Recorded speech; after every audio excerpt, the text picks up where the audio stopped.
Hi, welcome to High Road to You. Okay, I just left a place that I go to when, I'm just trying to immerse myself in, the work that I'm doing and, collaborating, returning emails and phone calls and whatnot.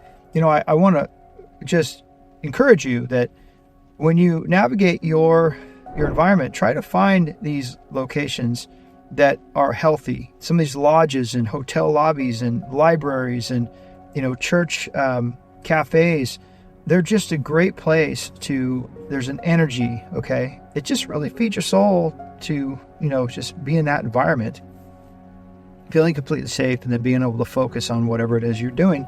The person I was talking to said, this reminded me of Europe, and I said, oh, you're local? She goes, yeah, I'm local.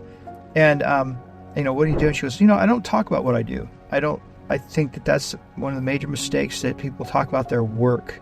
She goes, I spent some time in Europe and nobody talks about work really, and if you go to the park and you go to these types of environments, there's kids running around playing and there's this family activity happening and, they don't live to work. In the U.S., and Americans always, talk to people within 15 minutes, like they're talking about what they do.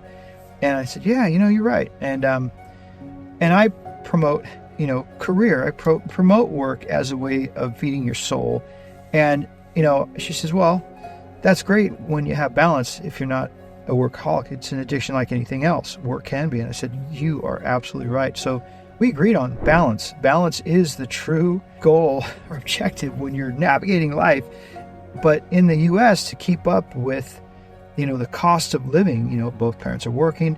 I never lived that lifestyle. I always was able to avoid it, but it didn't come without a price. Okay. And even then I loved my work so much that I immersed myself in it where I didn't count the minutes or the hours. And, I think that I could have had, in fact, I could have had more balance and created more, benefit to my family. And I almost instilled for my boys and my kids to have the kind of work ethic. They're sought after, right? They have a great foundation. I think they've created the balance that I didn't create in my own life. I always really try to come from the standpoint of how do I bless people? How do I bring them into an environment where they can thrive? And at the same time, I have a friend that she's 65 and that's all she does work. And she says, well, what else would I do? When she's not working, she's lonely, anxious, and depressed. So her work, she's married to her work, and that's just the reality of it, right? But she didn't really have a quality family life, and she was just trying to tell women coming up the ranks, it's like, okay, well, just know what you're signing up for. And I think we all have to ask that question, and we always have to create that balance in our life at every stage of our life.